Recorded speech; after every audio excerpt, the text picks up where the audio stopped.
ushaka ngo hanurire yego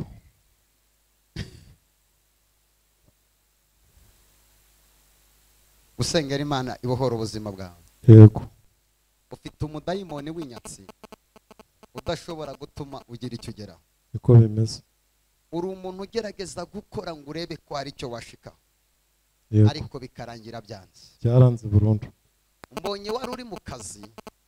umaze kuba muri ako kazi abantu barakugambanira yego niko byagenze bamaze kukugambanira bashiramo bene wabo niko byagenze akazi alipitestike wari ukarimo igitondo kimwe ufata umwanzuro yego uravuga ngo ngiye kujya mu nzu y'Imana niko bimeze umunsi wagiye gusenga ntiwigeze usubira muri ako kazi navuyeyo ngezeyo nsanga bapanze imigambi baravuga ngo akazi barimo kubona ntari gukora akazi neza ngo baranyirukanye nimba nze njye gusenga ngo ninzaba pasiteri ngo nzasubire njye kwaka akazi umunsi wavuye muri ako kazi yego wakavanyemo agahinda n'umubabaro cyane hari udufaranga dukeya wari ufite yego waragiye utangira business yego umaze gutangira iyo business yahombye utazi ko ntigenze ndabona ahantu wakoreraga imiryango ibiri ni ibiri iyo miryango ibiri ndabona hari umuntu wacuruzaga bimwe nk'ibyo ucuruza yego niko bimeze baragiye barakugambanira baguca inyuma bica inzu baragenda barakwiba baranyibye napanze butike nk'ejo bukeye nsanga ngiye ku muhanda nsanga ibintu muri butike babimazemo tuzamurire Yesu icyubahiro wapfuye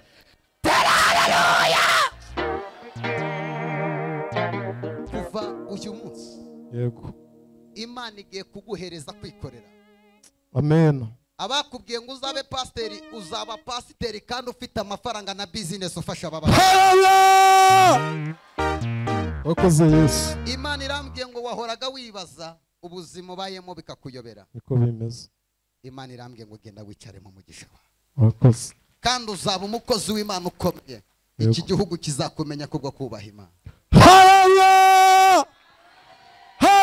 lema satala koshita Yes ashimwe iyo utazaza gusenga hano ngo ngusengere ubohoke nta kintu wari kuzapfugeze uri umugabo wagerageje gushaka amafaranga ariko ntiwigeze uyabona rwose igitondo kimwe mu mwaka utambutse ndabona hari igihugu wari wicayemo ariko icyo gihugu cyakubereye kibi cyane rwose ndabona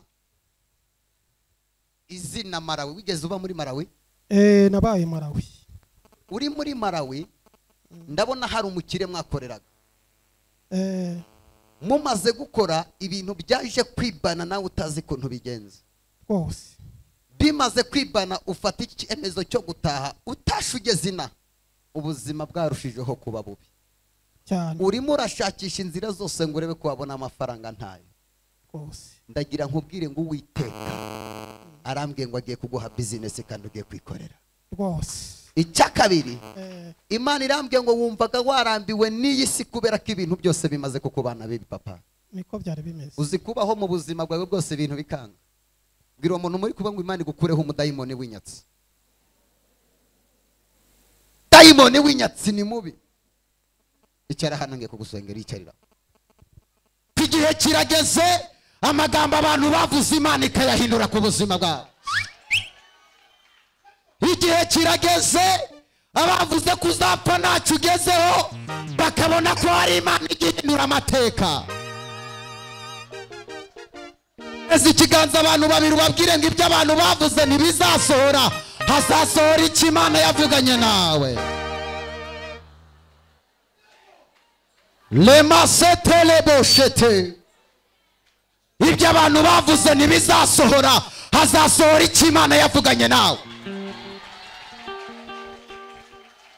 ndagira ngo uhereze itangazo uze kurihereza abanzi bawe Imana yatabaye Dawidi imukorera surprise ari mu ishyamba igihe bari baje kwimika abana ngo bamanura amavuta ngo bayasige bene se amavuta yanga kumanuka kubera ko amavuta yari ayande yari aya Dawidi umva ijambo ry'ubuhanuzi umugisha wawe ntabwo uzayoba nubwo abantu bawutinza Imana izawuhereza inzira umugisha wawe urakuzi tera haleluya byako ni byako tu umugisha wawe ntabwo uzayoba abantu batinze amahirwe yawe ariko ntibashobora gutinza umugisha Imana yakuvuzeho abantu bayobye umugisha wawe ariko umugisha w'Imana ujya wishakira inzira igisubizo Imana igufiteho ntabwo izajya kugutabara ngo ibanze kubaza abantu muri karitsiye oya Imana izagutereka mu masezerano bakanguke wicaye mu masezerano munyeganyeza umubwire ngo Imana nigutabara ntabwo izabanza kubibaza abantu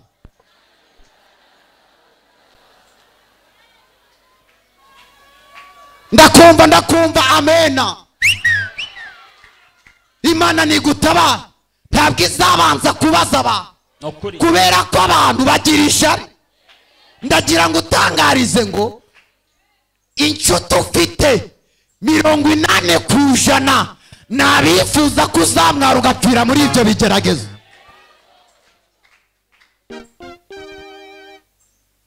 hari inshuti ufite zitifuza ko watera imbere zifuza kuhora mu buzima bubi gusa hari ikintu njya nshimira Imana iyo ibintu byose byakuyobeye Yesu nibwo ajya amanuka Yesu nibwo ajya amanuka akabikora iyo ibintu byamaze kugucanga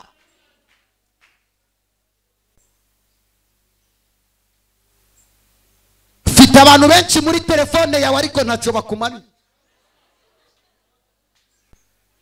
ufite abantu birirwa bareba sitati waba wambaye neza waba warakaye bati wababaye ariko ntacyo bakumariye Yesu ari kujya ku musaraba igorogota yari yarasengeye abantu benshi ariko bamugenda inyuma bari kurira habura n'umwe wafata ibuye ngo aritere abamufasha kandi bari benshi buri wese yatoraguye intosho y'ibuye bari kubacika ariko bagiye bapfuna ibimwira bati Yesu wacu agiye kubamba ufite abantu benshi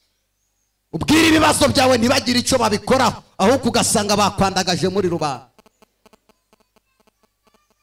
ngo Simoni abyitegereze haleluya amen ngo arebe Yesu ukuntu ameze haravuga ngo uriya mugabo numvise asengera abantu babohoka Imana iguha umugisha ndakumva amen ngo Simoni ngo abyumvise amen ngo aramanuka abantu bose bari inyuma ya Yesu barimo bararira ariko ntacyo bari bamufashije ufite abantu benshi bazi ibibazo byawe ariko ntacyo bagufasha ngo Simoni abyitegereza aravuga ati nubwo uriya mugabo ataransengera nubwo uriya mugabo atarampanurira nubwo uriya mugabo atarakiza abiwacu ngo aragenda afata umusaraba wa Yesu aramubwira tumva nkubwire reka nkwakire nugera igorogota turigwariza ariko basi reka nkuruhure umusaraba umva ijambo ry'ubuhanuzi Imana igiye kukuzanira umuntu ukwikoreza umusaraba Imana igiye kukuzanira umuntu umenya agahinda kawe tera haleluya Yesu aramuzanye Imana ikuzanira umuntu utakumvira ubusa Imana ikuzanira umuntu umenya amarira yawe akarara adasinziriye ashaka kuntu wava muri icyo kigeragezo buri inshuti yose idafite ikivuze muri telefone yawe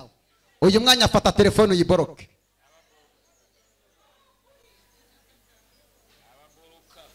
bantu bagukomera amashyi ariko ufite icubaha wakena nibagaruki wawe Imana ibirukane ikuzanira umuntu uzagirira umumaro ubuzima bwawe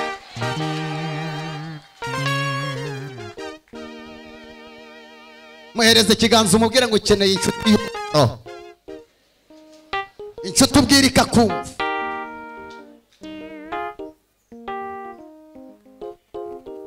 umuntu agira inshuti eshatu inshuti ya mbere meze nk'amababi ku giti hari abantu mu bana bameze nk'amababi ku giti. Iyo umuyaga uhushe ku giti amababi yose arahunga. Hari inshuti ufite iyo ugeze mu kigeragezo gatoya tumenya ko mwigeze mugendana, ariko waba ufite amafaranga bakabyuka amanywa nijoro baguhamagara, izo nshuti Imana izigukureho. Nshuti za kabiri ufite zimeze nk'amatabi ku giti. Amatabi yari ku giti kiba gikomeye, ariko iyo amatabi amaze kuvunika igiti abantu bose barakireba bakavuga ngo kiriya giti nta matabi gifite. Hari inshuti ugendana nazo mu buzima zimeze nk'amatabi ku giti. Izo ni za nshuti zizi kuryama, zizi amabanga y'urugo rwawe, zizi aho abana biga, zizi naho ukura amafaranga na minerivare. Izo nshuti iyo zikuvuyeho zikakuvuga, ibintu byose bavuze barabyemera kuko mwaratindanye mwagendanye igihe kirekire. Niyo mutandukanye bakavuga ko uri umurozi barabyemera kuko barakuzi. Wibutse iki kintu, hari abantu bazi wawe batagukunda, bakazi wawe baje kuneka amakuru. Aryama ate, arira mu bisorori bimeze bite, amarida ari wameze ate. Gira uwo muntu muri kumwe ngo izo nshuti ntabwo ukizikeneye. Nshuti ya gatatu ni imizi. Nubwo amababi yavaho amatabi yose akavaho, igiti iyo gishinze mu mizi kikumva amazi kirongera kikagira gute, kigashibuka. Nubwo abantu bose bakuvaho, ufite Yesu azakuzanira abandi bazakugirira umumaro. Haleluya, amen. Professor dufite inshuti yitwa Yesu. Nimegifite ndani ya mwamba, mwamba huyo ni Yesu Kristo. Umva gatoya, muririmbye aravuze ngo nimegifite ndani ya mwamba, aravuga ngo nihishe munsi y'iki, y'urutare. Ngo kandi urwo rutare ni Yesu Kristo. Reka mbabwire bene data muri hano, abantu bose babakomera amashi umunsi mwahuye n'intambara bazabavaho, ariko hari Yesu utazigera ukuvaho.